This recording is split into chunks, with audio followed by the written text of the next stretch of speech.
বলছে নিশ্চিত তারা নবীকে এই মতবাদ দিলেও আল্লাহ নিজেই উঁচু করে দিয়েছেন। কতটা উঁচু? নবী মুসা আলাইহিস সালাম আল্লাহ নবীকে বলেছিলেন, মুসা নবী আল্লাহকে বলেছিলেন, আল্লাহ আমি একটু আপনার দেখতে চাই। মুসা নবীর দেখা হয়নি। মুসা নবী বেহুশ হলেন, তুর পর্বত পুড়ে ছারখার হলো। আমাদের নবী মেরাজে গিয়েছিলেন না জানেন? গিয়েছিলেন। একবারও বলেছিলেন আল্লাহ একটু মেরাজে যাব, আমার একটু সুযোগ করে দেন আল্লাহ? দেয়নি।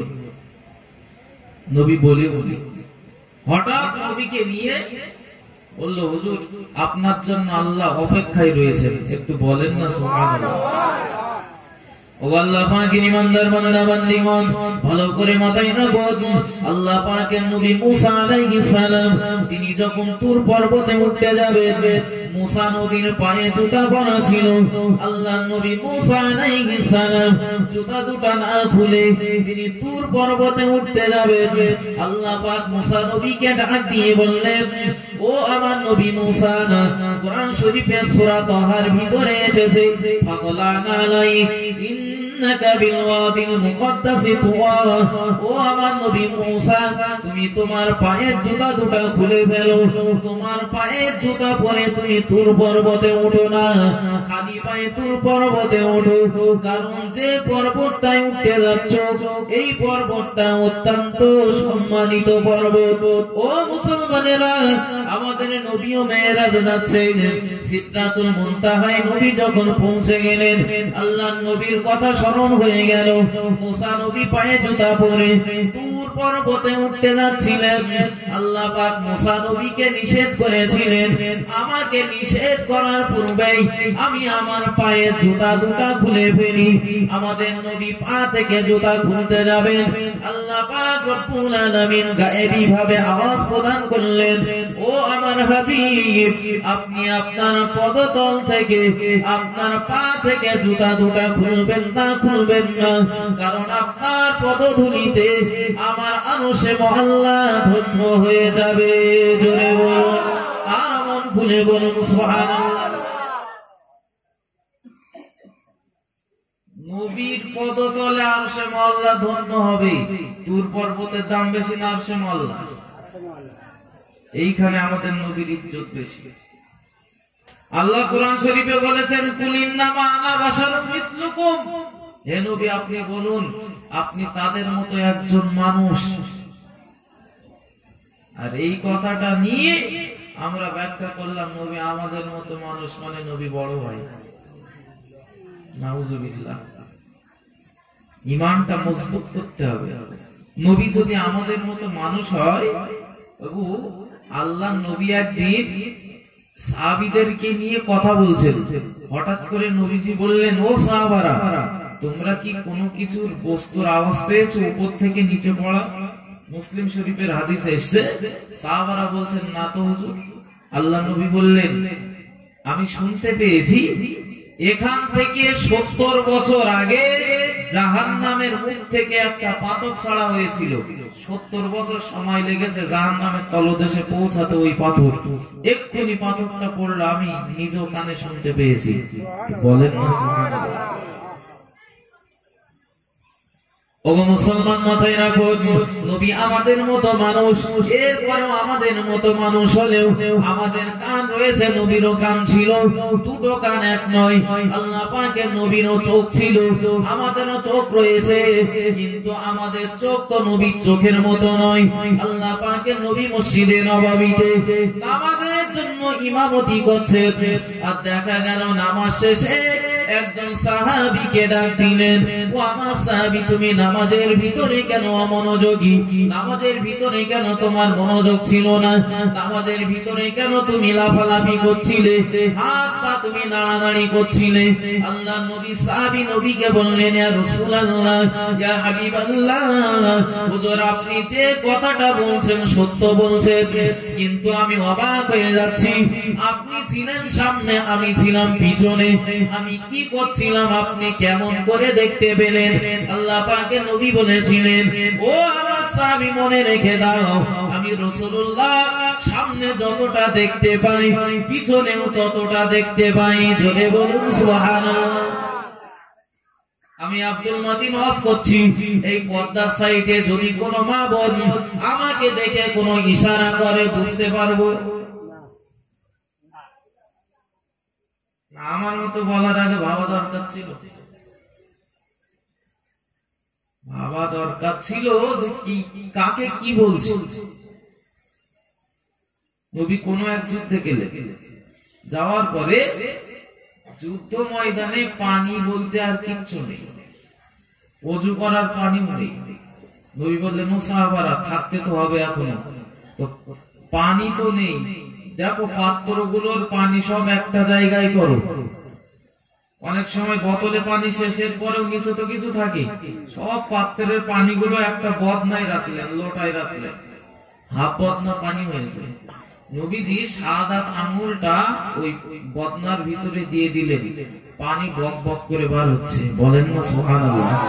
আল্লাহর নবী বললেন, সাহাবারা সব পাত্রগুলো পূর্ণ করে নাও।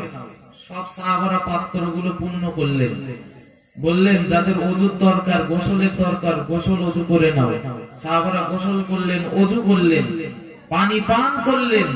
নবী বললেন, সাহাবারা আর লাগবে? বলছে, না হুজুর। নবীজি আঙুল তুললেন, আধ লোটা পানি আধ লোটাই থেকে গেল। আচ্ছা, আমি বদনার ভিতরে আঙুল দেবো, পানি বক বক করবো, আর হবে না? কমে যাবে, আর হাতে লেগে কমে যাবে না? ওগো মুসলমান, ভালো করে মাথায় রাখো, আল্লাহ পাক কোরআন শরীফের ভিতরে জানিয়ে দিলেন, কোরআন শরীফের ভিতরে বললেন, ওয়ারাফানা লাকা যিকরাক, আপনার এই মর্যাদা আমি প্রদান করেছি, আর আপনার মর্যাদা নিয়ে যারা তুচ্ছ তাচ্ছিল্য করবে আপনি এতে কোনো মন খারাপ করবেন না, আমি আপনার ইজ্জত বাড়িয়ে দিয়েছি। নবী আমাদের মতো মানুষ, কিন্তু দেখুন, লক্ষ্য করো, আল্লাহ পাকের প্রিয় নবীর গায়ের ঘামগুলো সাহাবারা শিশিরের ভিতরে পুড়ে রাখতেন, ওই শিশিরের ভিতর থেকে নবীজির ঘামগুলো গায়ে মেখে নিতেন, আর আতর হিসাবে, খুশবু হিসাবে ব্যবহার করতেন। জোরে বলুন সুবহানাল্লাহ। আমি আব্দুল মতিন, আমার গা ঘেমে গেলে আতরের মতো লাগবে, দুর্গন্ধ না? নবীর গাও, নবীজির গায়ের ঘাম, ঘাম আমারও ঘাম, দুটো ঘাম এক নয়। আবু জেহেলের ছেলে ইকরামা কোন একদিন নবীকে মারার জন্য রাতের বেলা খুব জাপটাজাপটি করে ধরেছে। নবীজি ঝাড়া মারলেন, আবু জেহেলের ছেলে ইকরামা দৌড়ে পালিয়ে।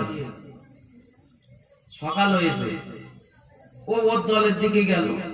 ওরা বলছে, ইকরামা তুই কি রাতে মুহাম্মাদের সঙ্গে ছিলি? বলছে, কই না তো। কে বলেছে? বলে, দিনের বেলা আমাদের দলে, রাত্রে মুহাম্মাদের সাথে থাকো। কে বলেছে? তোর গা প্রমাণ দিচ্ছে, গা দিয়ে তো মুহাম্মাদের গায়ে সেই সুঘ্রাণ বার হচ্ছে। নেতার ছেলে বলে ছাড় হবে? আবু জেহেলও বিচার করলো, বলল, আমার ছেলে এই সর্বনাশ করছে, তাহলে বস্তাবন্দি করো। বস্তাবন্দি করা হলো, বস্তার ভিতরে পুরে নদীতে ফেলা হলো। কিন্তু আবু জেহেলের ছেলে ইকরামা মরিনি। অবাক হয়ে যাচ্ছিলেন, আমার তো ডুবে যাওয়ার কথা, সাঁতার কাটতে পারছি না, কিন্তু আমি উপরে উঠলাম কেন? যেন আমি তলাই যাচ্ছি না, আমাকে উপরে তুলে দিচ্ছে, এমনকি ডাঙায় আমার তুলে দিল। আবু জেহেলের ছেলে ইকরামা আল্লাহ পাকের নবীর কাছে চলে আসলো। আল্লাহ পাকের নবীকে ডাক দিয়ে বলল, ও মুহাম্মদ, একটু দয়া করে বলো, আমি আবু জেহেলের ছেলে ইকরামা গতকাল রাতের বেলা আপনাকে আমি এমনি করে ধস্তাধস্তি করেছি, আর এটা সমস্ত মানুষেরা জেনে গেছে। আমাকে নিয়ে তারা বস্তাবন্দি করে তারা আমাকে নদীতে ফেলে দিয়েছে। নদীর পানিতে আমার ডুবে যাওয়ার কথা। ইয়া মুহাম্মদ, একটু বলো হলো, আমাকে কেন ডুবা হলো না, আমাকে কেন ডুবতে দিল না মাছেরা, আমাকে কেন ওই পানির সহিংস্র যন্ত্রণা তারা আমাকে ডুবতে দিল না, আমি কেন আবার ডাঙায় চলে আসলাম, অথচ আমি সাঁতার কাটার মতো কোনো পজিশন পাচ্ছিলাম না। আল্লাহ পাকের নবী বলেছিলেন, ও আবু জাহেলের ছেলে ইকরামা, নদীর মাছগুলো পর্যন্ত আমি নবী আমার গায়ে সুঘ্রাণ বুঝতে পারে। জোরে বলুন সুবহানাল্লাহ। এ আবু জাহেলের ছেলে ইকরামা, তুই মনে রেখে দে, নদীর মাছগুলো ভেবে নিয়েছিল তুই হলি আমার দলের লোক। নদীর মাছগুলো ভাবছিল যদি মুহাম্মদ সাল্লাল্লাহু আলাইহি ওয়াসাল্লামের কাছের লোক না হবে তাহলে তার গায়ে সুঘ্রাণ কেন লেগে আছে, এই মানুষ তার গায়ে নিশ্চয়ই পাশাপাশি থাকা মানুষ, আর সেই জন্য তোমার গায়ে এই সুঘ্রাণ পেয়ে নদীর মাছগুলো তোমাকে উপরে তুলে দিয়েছে। আল্লাহ পাকের নবীর এই রকম গায়ের ঘামের বরকতটাও নদীর মাছগুলো চিনতে পারে। জোরে বলুন।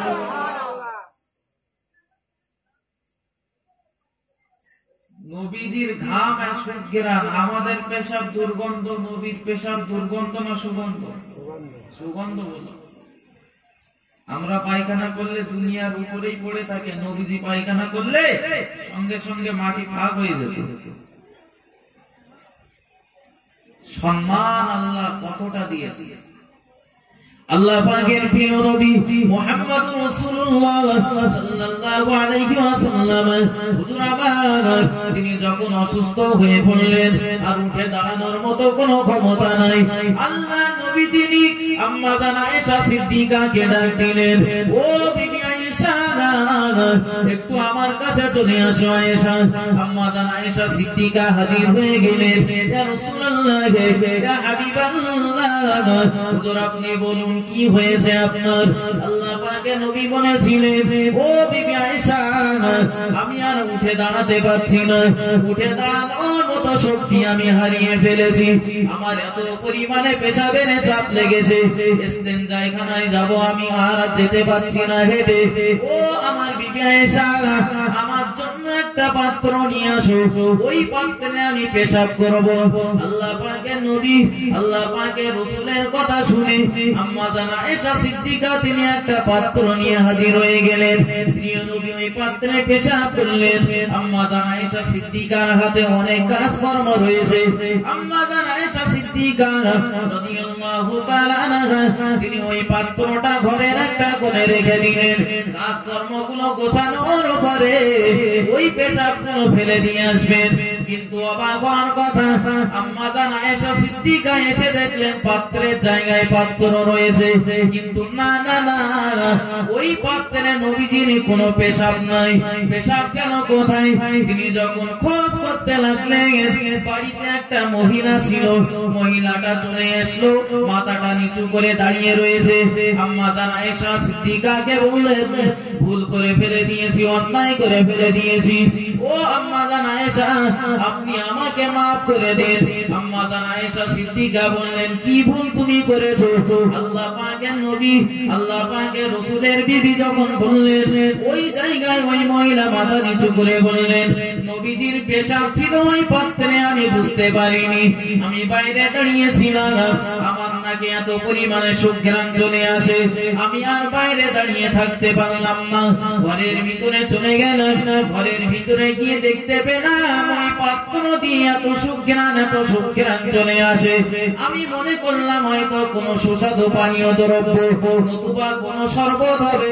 আমি শরবত মনে করে নবীজির ওই পেশাবগুলো পান করে ফেলে দিয়েছি। আম্মা জান আয়েশা সিদ্দিকা চলে গেলেন নবীর কাছে, ইয়া রাসূলুল্লাহ, ইয়া হাবিবাল্লাহ, হুজুর আমাদের বাড়ির ওই মহিলাটা আপনার ওই পেশাবগুলো পান করে ফেলে দিয়েছে, বুঝতে পারিনি। ইয়া রাসূলুল্লাহ, ইয়া হাবিবাল্লাহ, হুজুর ওই মহিলার কি কোনো গুনাহ হবে নাকি পেশাব পান করার জন্য?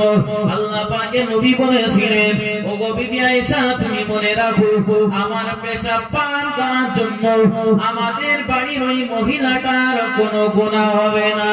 জোরে বলুন সুবহানাল্লাহ, আর মন খুলে বলুন সুবহানাল্লাহ।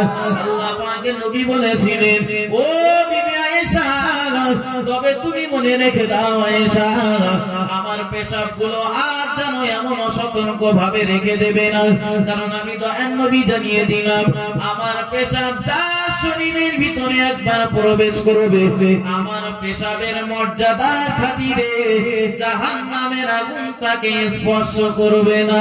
জোরে বলুন।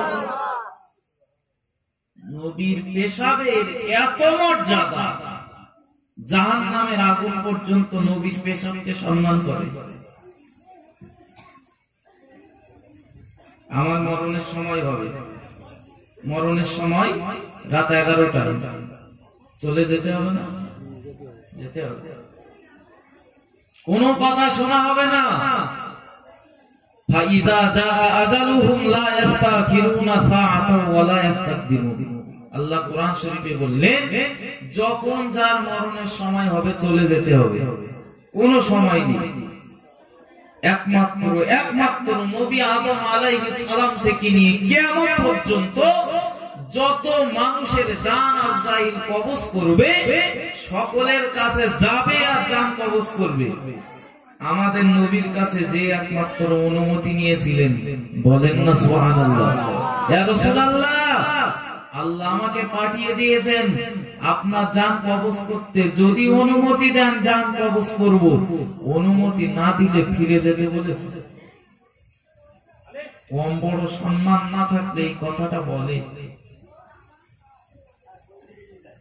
আল্লাহ পাকের নবী বলেছিলেন, আজরাইল তুমি মনে রাখো আমি একটু সময় তোমার কাছে যাচ্ছি, একটু জিবরাইলকে আমার কাছে পাঠিয়ে দাও।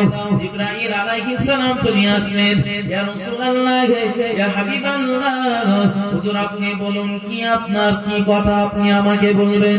আল্লাহ পাকের নবী বলেছিলেন, ও জিবরাইল, আমার ইন্তেকাল করার পরে আমার উম্মতিদের জিম্মাদারের দায়িত্বটা কে গ্রহণ করবে? আল্লাহ পাক রব্বুল আলামিন জানিয়ে দিলেন, হাবিব আপনি মনে রাখুন আপনার ইন্তেকাল করার পূর্বে আপনার ইন্তেকাল করার পরে আপনার উম্মতদেরকে, যারা আপনার কথা মেনে চলবে, যারা আপনার হুকুমগুলো মেনে নেবে, যারা আমার হুকুমগুলো মেনে নেবে, যারা আপনার ইত্তেবা করবে, প্রকৃত উম্মতি মুহাম্মাদি হয়ে যাবে। আমি আল্লাহ পাক আল্লাহ তাআলা ওই সমস্ত উম্মতদের জন্য বলে দিলাম, আমি নিজ কুদরতি কবজায় তাদের জিম্মাদার নিয়ে নিলাম। জোরে বলুন সুবহানাল্লাহ। দুটো শিক্ষা পেলাম, একদিক দিয়ে জান কবজ করার শিক্ষা, যেটা আল্লাহ নবীকে সম্মান দিলেন, অপর দিক দিয়ে আল্লাহ আমাদের দায়িত্ব নিলেন, উম্মতে মুহাম্মাদীদের সমস্ত জিম্মাদারের দায়িত্ব আমার। সেই নবীর উম্মত আমরা হতে পেরেছি। অন্যান্য নবীরা পর্যন্ত বলতেন, আল্লাহ নবী না বানিয়ে উম্মতে মুহাম্মাদী বানালে অনেক খুশি হয়ে যেতাম। আমরা সেই নবীকে চিনতে পারিনি, নবীকে ভালোবাসতে পারিনি। নবী বললেন, লা ইউমিনু আহাদুকুম হাত্তা আকুনা আহাব্বা ইলাইহি বিওয়ালিদিহি ওয়া ওয়ালাদিহি ওয়ান নাসি আজমাইন। আল্লাহ নবী বললেন, তোমরা ততক্ষণ পর্যন্ত ঈমানদার হতে পারবে না যতক্ষণ না পর্যন্ত তোমরা তোমাদের জান থেকে, তোমাদের সন্তান সন্ততি থেকে, তোমাদের আব্বা মা ওয়ান নাসি আজমাইন, তামাম পৃথিবীতে যত মানুষ রয়েছে সবার থেকে আমাকে ভালো না বাসতে পারবে, ততক্ষণ পর্যন্ত পূর্ণাঙ্গ মুমিন হতে পারবে না। আচ্ছা, আমরা যারা এখানে আছি, নবীকে আমরা কে কে ভালোবাসি? হাত তোলেন। নবীকে কে কে ভালোবাসেন? নারায়ে তাকবীর, নারায়ে তাকবীর, সিলসিলায়ে মুজাদ্দিদুজ জামান, নারায়ে তাকবীর। সবাই নবীর ভালোবাসি আমরা। জান অপেক্ষা তো, জীবন অপেক্ষা তো। ফ্রান্সে নবীকে নিয়ে কটূক্তি করা হলো, কলকাতায় সমাবেশ হলো। এমন মানুষ আছে কলকাতায় চলেন, নবীকে নিয়ে যে বিদ্রোহ করা হয়েছে, ফ্রান্সের দূতাবাস ঘেরাও করা হবে, বলছে মাঠে এখন কাজের চাপ খুব, তোমরা যাও। তার মানে নবীর থেকে তার মাঠ তার কাছে দাম বেশি। আল্লাহর নবী কোন একটা যুদ্ধ ময়দানে গেলেন, যাওয়ার পরে দেখতে পেলেন ছোট ছোট কচি কাচারা উপস্থিত রয়েছে। নবী বললেন, ও কচিরা, তোমরা কিসের জন্য এসছো এখানে? তোমাদের গার্জিয়ানরা কোথায়? গার্জিয়ানরা চলে আসলো। গার্জিয়ানদেরকে নবী বললেন, এটা তো যুদ্ধ ময়দান, এটা তো হাট বাজার নয়, কেন নিয়ে এসছো এদেরকে?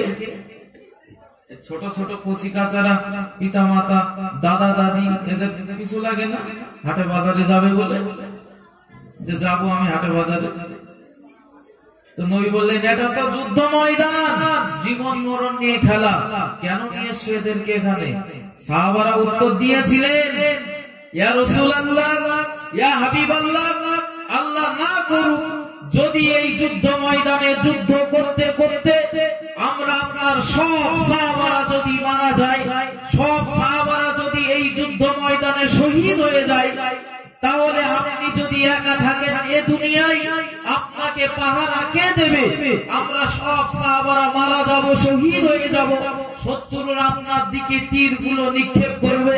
ইয়া রাসূলুল্লাহ, ইয়া হাবিবাল্লাহ, আমরা বাড়ি থেকে আমাদের এই সন্তানদেরকে নিয়ে এসেছি, আপনি আমাদের সন্তানগুলোকে দুই হাতের নিচে হাত দিয়ে, দুই বগলের নিচে হাত দিয়ে উঁচু করে ধরে রাখবেন, শত্রুরা আপনার দিকে তীরগুলো ছুঁড়ে মারবে, ওই তীরগুলো আমাদের সন্তানদের বুকের ভিতরে বিদ্ধ হবে, সন্তানদের কলিজা ঝাঁঝরা হয়ে যাবে, সন্তানদের কলিজা দিয়ে রক্তগুলো ঝরে ঝরে পড়বে, এতে আমাদের বিন্দু মাত্র কোনো ক্ষোভ নেই, দুঃখ নেই, কষ্ট পাবো না।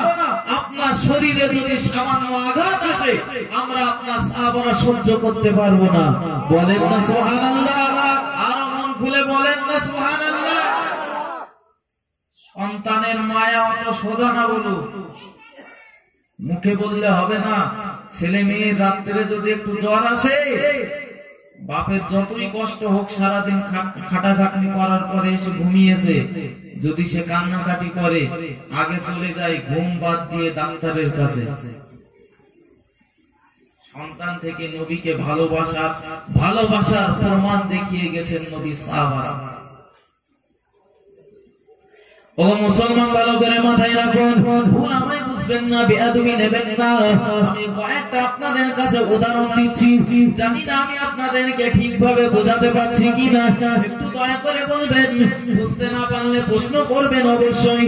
ভালো করে মাথায় রাখুন, আমি বিশ্ব নবী সাহাবীদের আল্লাহর নবীর প্রতি ভালোবাসার কয়েকটা কথা বলছি, আর আমরা নিজেরা তো জানি নবীকে কতটা ভালোবাসি, নিজেদের একটু আনার পাল্লায় রেখে ওজন করি।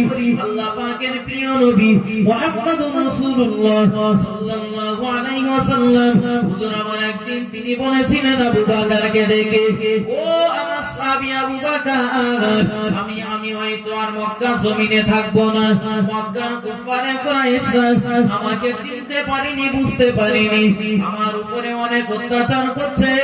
ও সাহাবী আবু বকর, তুমি আমার হিজরতের সঙ্গী হয়ে যাবে।